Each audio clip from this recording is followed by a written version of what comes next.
Dorothy Hammond had been coming to this same corner store for 23 years. She knew every crack in the sidewalk and every face behind the counter. At 72 years old, her routine was sacred. Tuesday mornings meant picking up milk and bread and sometimes a small bouquet of flowers if they looked particularly cheerful. She sat on the bench outside the store that morning with her worn leather purse beside her. The sun felt warm on her face. She was catching her breath before the walk home. Her knees weren't what they used to be, but she refused to give up her independence. These small trips out into the world kept her feeling alive. Dorothy didn't see him coming. One moment she was watching sparrows hop across the pavement and the next moment a young man was standing over her. His hand held something dark and heavy. His eyes were wild with desperation. "Give me the purse," he said. His voice shook but the gun in his hand did not. Dorothy's heart seized in her chest. In all her years she had never faced anything like this. Her hands trembled as she reached for her purse. Inside was everything. Her late husband's wedding ring that she carried with her always. The $70 she had withdrawn for groceries. Pictures of her grandchildren. A lifetime of small precious things. "Please," she whispered, but her voice was so quiet it barely reached her own ears. The young man snatched the purse from her hands. He turned to run. Dorothy felt something break inside her chest. Not her heart exactly, but something close to it. The feeling of safety she had carried through decades of life in this small town. She didn't scream. She simply sat there frozen as the world blurred around her. The rumble of angels. Marcus Webb had been riding motorcycles for 35 years.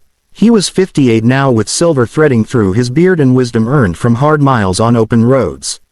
Behind him rode 7 members of his club. They called themselves the Iron Saints. They were teachers and construction workers and veterans. Men and women who had found something like family in the brotherhood of the road. They had stopped at the gas station across the street. Marcus was filling his tank when he heard the commotion. He looked up and saw an elderly woman sitting perfectly still on a bench. Her face was pale as winter snow. A young man was running away from her, clutching something in his hands. Marcus didn't need to be told what had happened. He had seen that look before. The shock that comes when the world suddenly stops making sense. "Danny," Marcus called to the rider closest to him. "Did you see that?" Danny was already swinging his leg over his bike. "I saw it." Within seconds all 8 riders were mounted. Their engines roared to life with a sound like rolling thunder. They didn't discuss it. They didn't need to. Some things you just do because they're right. The chase. The young man's name was Tyler. He was 24 years old and drowning in debts he couldn't pay. He had made terrible choices, each one leading him to this moment. Running down an alley with an old woman's purse in his hands and shame burning in his throat. He heard the motorcycles before he saw them. The sound echoed off the brick walls surrounding him. When he glanced back his blood turned cold. 8 bikes were bearing down on him like avenging thunder. Tyler ran harder. His lungs screamed. His legs burned. But there was nowhere to go. The alley ended in a chain-link fence. He was trapped. The motorcycles formed a semicircle around him. Their engines idled with a low threatening growl. Tyler pressed his back against the fence. The gun was still in his waistband, but his hands were empty now. He had dropped the purse when he started running. Marcus climbed off his bike slowly. He was a big man, broad-shouldered from years of honest work. But his voice when he spoke was surprisingly gentle. "Son," he said, "you made a real bad choice back there." Tyler's eyes darted from face to face. These weren't young men. They were seasoned, weathered, men who had seen enough of life to know trouble when they saw it. "I didn't hurt her," Tyler said. His voice cracked like a boy's. "No," Marcus agreed, "but you scared her real bad. And you took something that wasn't yours." Behind Marcus the other riders stood with their arms crossed. A woman named Patricia spoke up. She was 52 with kind eyes and iron in her voice. "My mother is about that woman's age," she said. "I'd hate to think of someone doing to her what you just did." Tyler felt tears burning in his eyes. He was ashamed, terrified, and somehow relieved that he had been caught. The conversation. Marcus held out his hand. "Give me the gun, son." Tyler hesitated for only a moment before he pulled it from his waistband and handed it over. Marcus checked it and shook his head. "Not even loaded," he said quietly. "You're lucky. Real lucky. You could have gotten yourself killed waving this around. Danny had retrieved the purse from where Tyler dropped it. He held it carefully like it was made of glass. Marcus looked at Tyler for a long moment. He saw something in the young man's face that reminded him of his own son. That same desperation. That same fear of drowning in a world that didn't care. "Why'd you do it?" Marcus asked. Tyler's shoulders shook. "I owe people money. Bad people. I didn't know what else to do." "So you decided to rob an old lady?"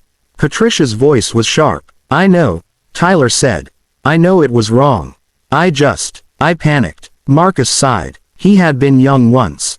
He had made his own share of mistakes. Life had a way of backing you into corners if you let it. "Here's what's going to happen," Marcus said. "We're going to take you back to that lady. You're going to apologize. You're going to return her purse. And then you and I are going to have a longer conversation about the mess you're in." "Understood." Tyler nodded. He couldn't speak. The return. Dorothy was still sitting on the bench when the motorcycles returned. A small crowd had gathered around her. Someone had called the police. A young woman was holding Dorothy's hand and talking to her in a soothing voice. When Dorothy saw the bikes approaching, her first instinct was fear. But then she saw Marcus walking toward her. Behind him Tyler walked with his head down. Marcus approached slowly. He took off his sunglasses so Dorothy could see his eyes. "Ma'am," he said, "my name is Marcus. We got your purse back." He handed it to her carefully. Dorothy took it with shaking hands. She opened it and looked inside. Everything was there. Her husband's ring. The money. The pictures. "Thank you," she whispered. Tears spilled down her cheeks. Marcus gestured to Tyler, who stood a few feet away looking like he wanted to disappear into the pavement. "This young man has something to say to you." Tyler stepped forward. His face was streaked with tears. "Ma'am, I'm so sorry. What I did was unforgivable. I was desperate and scared and I made a terrible choice. I'm so sorry I frightened you." Dorothy looked at him for a long moment. She saw a boy, really. Someone's son. Someone who had lost his way. "Why did you do it?" she asked. Her voice was stronger now. Tyler told her. About the debts. About the threats. About how he felt like he was drowning and didn't know how to swim. Dorothy listened to all of it. When he finished, she reached into her purse and pulled out 2 20s. She held them out to him. "No," Tyler said immediately. "No, ma'am. I can't take your money. It's not for you," Dorothy said firmly. "It's for whoever you owe. It won't solve your problems, but maybe it will buy you a little time." Tyler stared at her. "Why would you help me after what I did?" Dorothy smiled sadly. "Because a long time ago someone showed me kindness when I didn't deserve it. And it changed my life. Maybe this will help change yours." The aftermath. The police arrived and the situation was explained. Tyler was arrested, but Marcus spoke on his behalf. He told the officers about Tyler's remorse. About Dorothy's forgiveness. About second chances. Later that week Marcus visited Tyler in jail. He brought something unexpected. A job application. Marcus owned a construction company. He needed workers. "When you get out," Marcus said, "you call me. You work hard. You pay back your debts the right way. And you turn your life around. Deal." Tyler couldn't believe what he was hearing. "Why are you doing this?" Marcus smiled. "Because 30 years ago I was heading down a bad road myself. And a man gave me a chance. His name was Samuel. He's gone now, but I promised him I'd pay it forward when I could." 6 months later Tyler was out on probation and working for Marcus's company. He was good with his hands. Reliable. Grateful for the chance. Dorothy came to visit him at the job site one afternoon. She brought sandwiches for the crew. Tyler barely recognized her. She looked younger somehow. Lighter. "I wanted to thank you," she told him. "Thank me?" Tyler was confused. "I'm the one who should be thanking you. You reminded me that I'm stronger than I thought," Dorothy said. "And you gave me a chance to pass on kindness. That's a gift." The ripple. Years passed as they do. Tyler paid off his debts. He kept working. He went back to school at night. Eventually he started his own small business helping at-risk youth find employment. Dorothy remained friends with Marcus and the Iron Saints. They visited her regularly. They fixed things around her house. They made sure she never felt alone. On her 75th birthday the entire motorcycle club showed up at her door.